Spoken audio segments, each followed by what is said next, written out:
Yes, sir. Welcome back to another episode of From Downtown. Today is Friday, May 10th, 2024.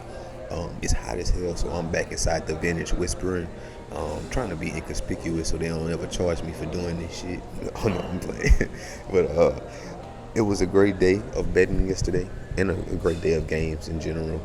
Um, Basketball wise, I think both teams did what we thought they could. I didn't think the Cavs would win. I think I told y'all like they would be able to cover, especially if Darius Garland and Evan Mobley played better. And guess what? Both of those guys went out there and did. They played fucking better. And I mean, the Celtics don't really look like a true. I can't say that after one game, but I would be nervous with them in the finals against a Western Conference team. I can put it that way. But the other game that happened last night was the Thunder at the Mavericks. I mean, the Mavericks at the Thunder. Once again, I feel like third quarters was the reason for a win or a loss for the Mavericks tonight. I mean, yesterday. I think they scored like 33 in the third yesterday. And, I mean, the first game they only scored like 19. So I think that's the biggest difference there, coming out of halftime and being able to be consistent and score at will after the break, after the coach has made his adjustments, after you kind of realize you had a half to play with him and you don't know pause. When you had a half to play, so it's like it's no way you should be coming out flat.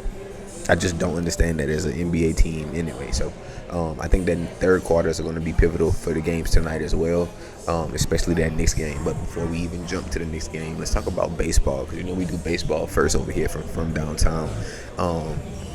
Baseball is starting today at 5:40. All of the games are starting after 5:40, so we get a good look at a slate, at the full slate for tonight.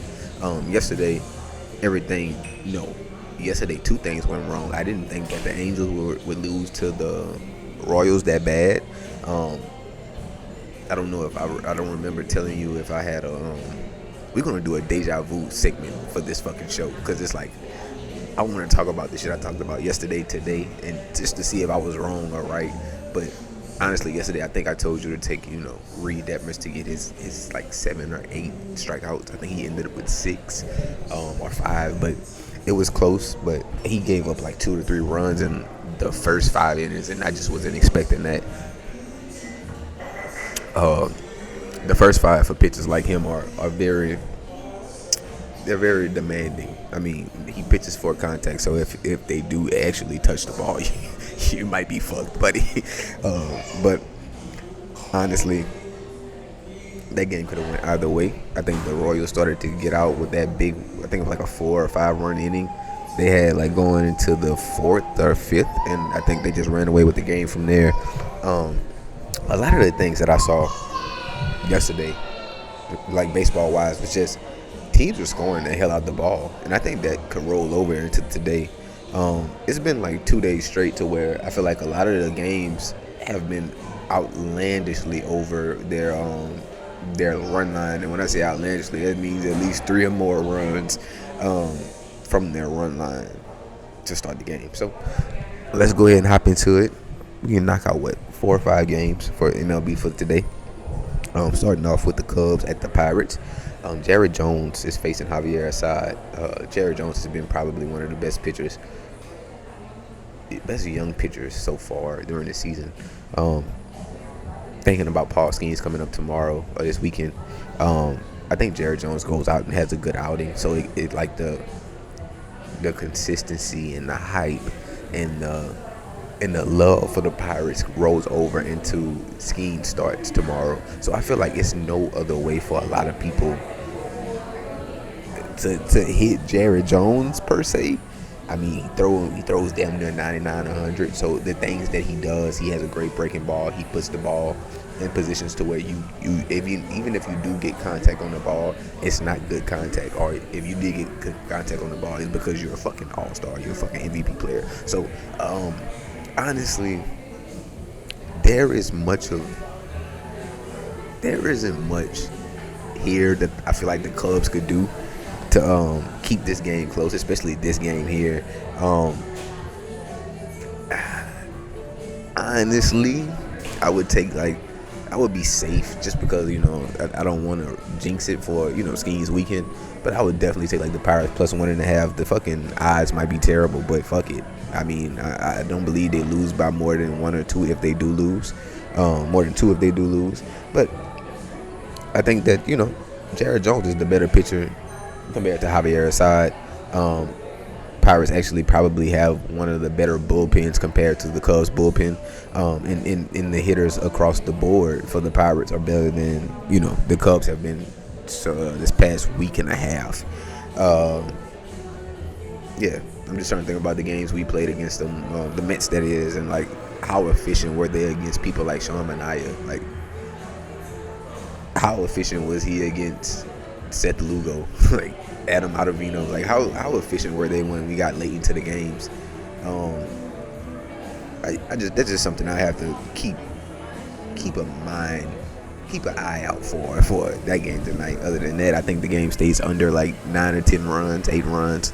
I don't think they score a lot. That's why I say if the Pirates do lose, they don't lose by much. They lose by 1, 2 runs, and that's it because the Cubs are not finna go score that bitch.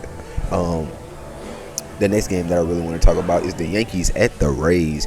This is not a divisional game anymore in which I can say the Yankees or the Rays could win.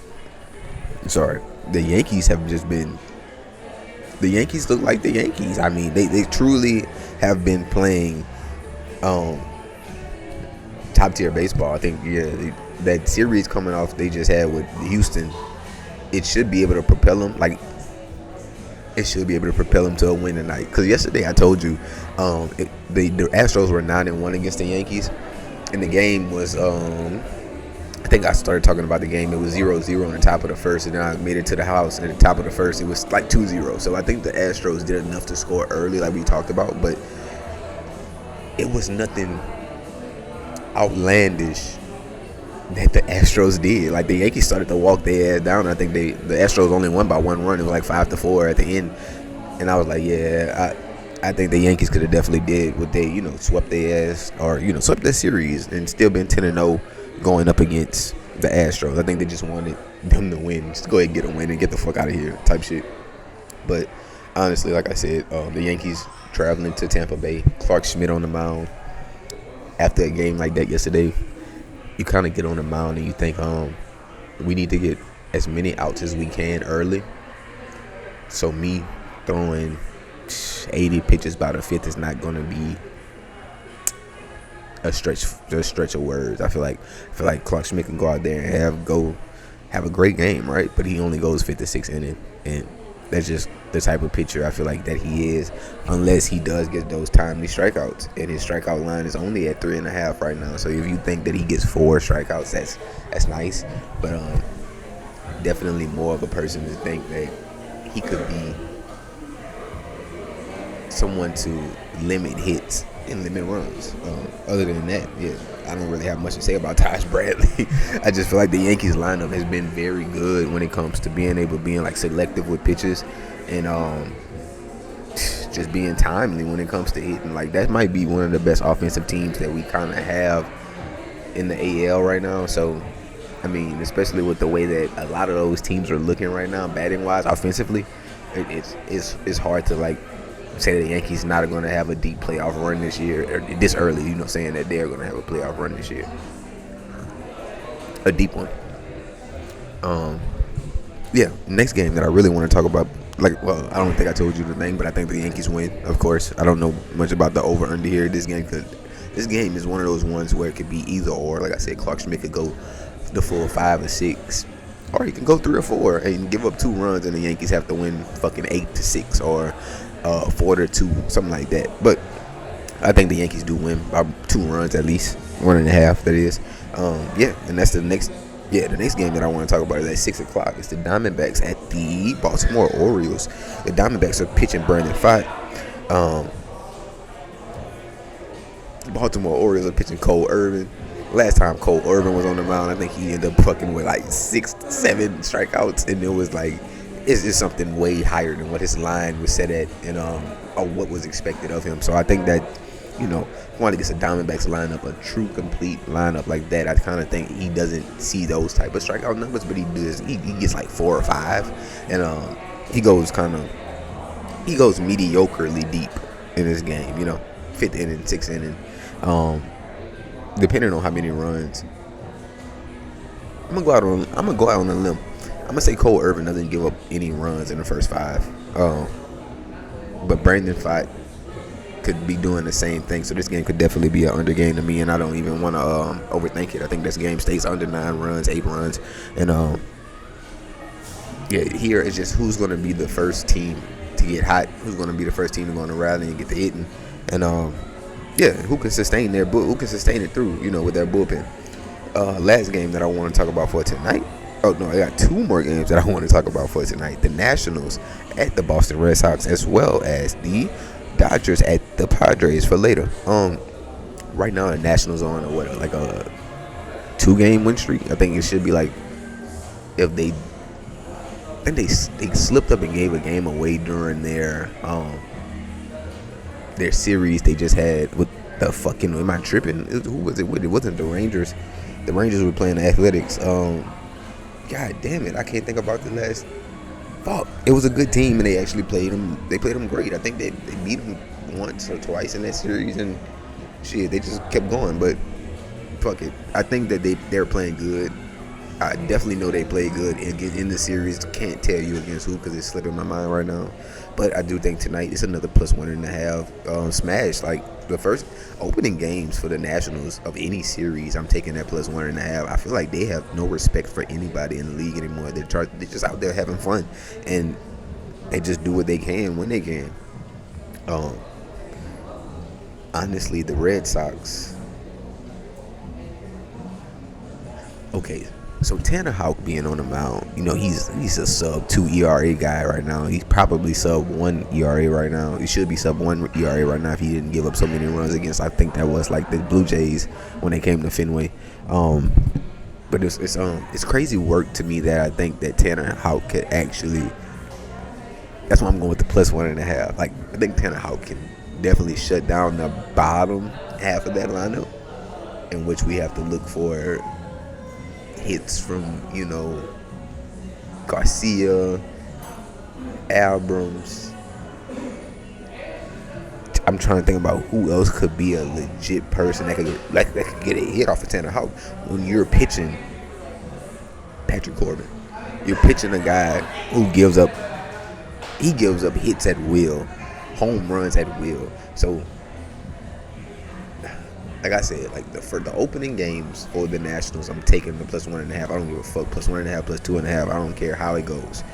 But realistically looking at this, I feel like Patrick Corbin gets hit way too easily. Red Sox, not necessarily a hitter-friendly park if you're not a lefty, but I do think that park is more tailored for the Red Sox to put up more runs than they should tonight. And that's why I say the +1.5 for the Nationals should be nice, +2.5.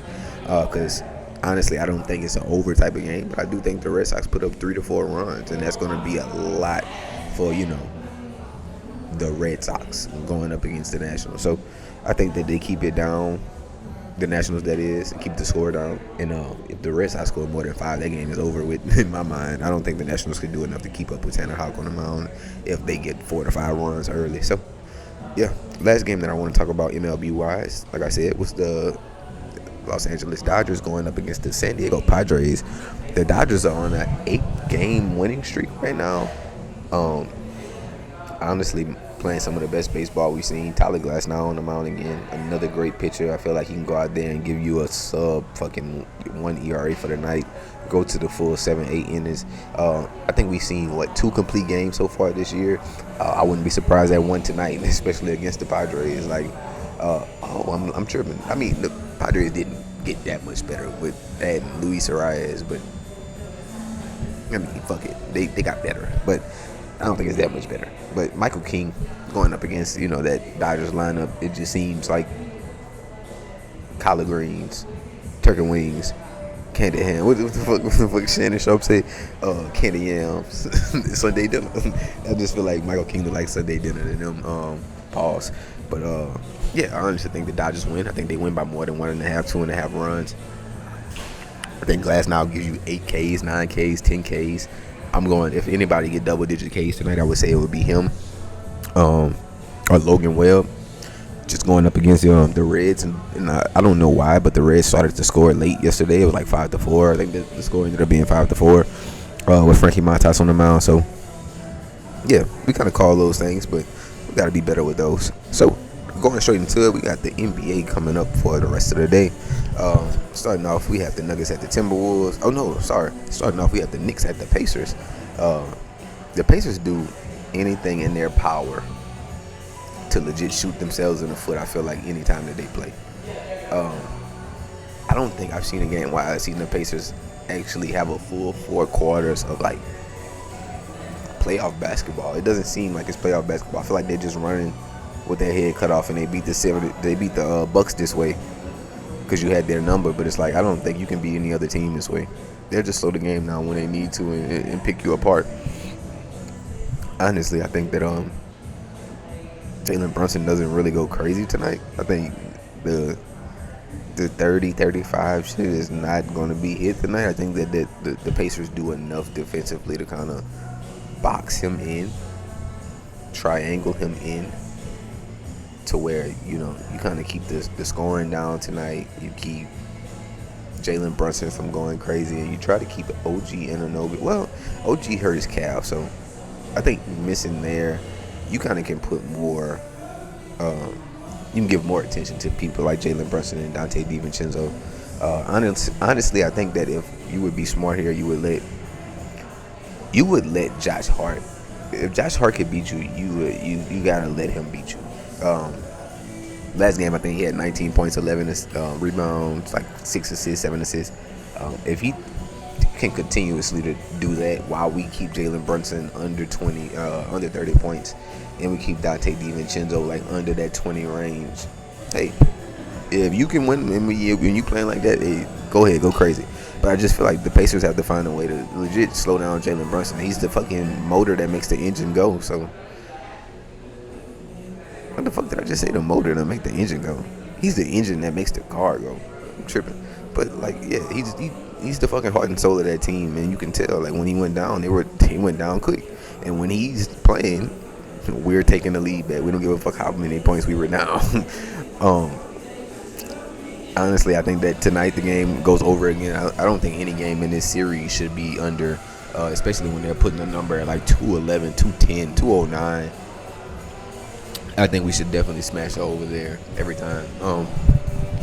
Looking forward to that game though, because I think that, like I said, Jalen Brunson stays under. I think that it's going to be more of a Pacers type of game tonight. It's been 2 games in this series in a row in which we've had the Pacers like covered or getting close to winning the game, and guess what they do? Either in the fourth they fuck it up, or the third quarter like last game they go out there and they fucking shit the bed. I mean, the Pacers cannot expect to beat a team like the Knicks, who plays amazing defense. Not in stretches. They play amazing defense the whole game. You cannot go out there, bitch, in the third and not put up 20 points. I don't know how we're doing this in the NBA once again. Like, I don't know how you let that happen. Honestly, I think that they shot themselves in the foot. Game 2, game 1 as well. I think the referees kind of shot them in their foot instead of them shooting them. But second game, it's the same thing. It's like it's a mental lapse at some point in the second half, and the Pacers just can't keep up with the Knicks. Like, they don't have that mental lapse. Tom Thibodeau has those 7 fucking mentally prepared to play all 48 minutes. They're physically prepared, mentally prepared to do everything that's asked of them. There's only 7 of them, and with Anunoby probably being out, we got 6 tonight. So I think that, the Pacers could keep it close again and probably win the game. But god damn it, I'm tired of saying it and they fucking lose because they fucking do something stupid and don't. We know the Pacers can score, but they don't do enough, in my mind, to keep the Knicks from like scoring. Like, dog, this shit is too easy. Like, Nembhard shouldn't be on Jalen Brunson. He shouldn't be on Jalen Brunson fucking 80% of the time. Every time that he has the ball, like, Nembhard's on him, I'm like, nah, man, we need somebody to fuck it, get somebody bigger. Put Miles Turner on this nigga. Gotta do something. But honestly, Yeah, that's going to be a fun game to watch. And the last game of the night that we're going to talk about for From Downtown is the Nuggets at the Minnesota Timberwolves. Timberwolves fucked around and beat the Nuggets twice in their home arena. Jamal Murray had a temper tantrum. Hopefully, in my mind, if you're not a light skin, like, you know, and he doesn't let the emotions take over. I think tonight he goes for 25, 30 points, just to show the world, you know, he can do it. Not to show him he can do it, just to show who he is. I think that first game he had a terrible first half, and then the second game he had a terrible game, and then had a nervous breakdown. So, if I could look at trends, I would say that he has another bad game tonight. But I'm looking at Jamal Murray as Jamal Murray, like a defending champion. So, hey, as many games he's played like since the bubble that I feel like that's been meaningful, and I feel like tonight he's going to be meaningful for him to be a part of that offense and a part of the reason that they either win or keep the game close. I think Anthony Edwards goes out there and has another good game. So I don't really want to go against the Timberwolves tonight. So I think the Timberwolves win at home. I think the shit was like 2.5, 3.5. So I'll definitely take that spread there. And yeah, I'll just go with it. I think if they win this game tonight, the series could be a sweep. So if the Nuggets have any fight in them, it will be tonight that you see the best game out of them. Just like I was saying about the Pacers, like this is probably the best game, the best complete game you probably see out of the Pacers tonight, hopefully. And that goes the same with the Nuggets. So I think that the Nuggets try to keep this game close, but Timberwolves at home, I still got Timberwolves sweeping their ass. So I'll go with this sweep still. Fuck it. But that's all we have for today From Downtown. Sorry that we didn't talk too much about basketball, but we will be going live tonight while we watch our NBA games, NBA playoff games. Yeah, getting a little drunk, doing what we do. It's Teachers Appreciation Week, so hey, somebody tell a teacher you appreciate them. I appreciate myself. You know what I'm playing. But other than that, y'all have a great day. I will see y'all guys next week for From Downtown.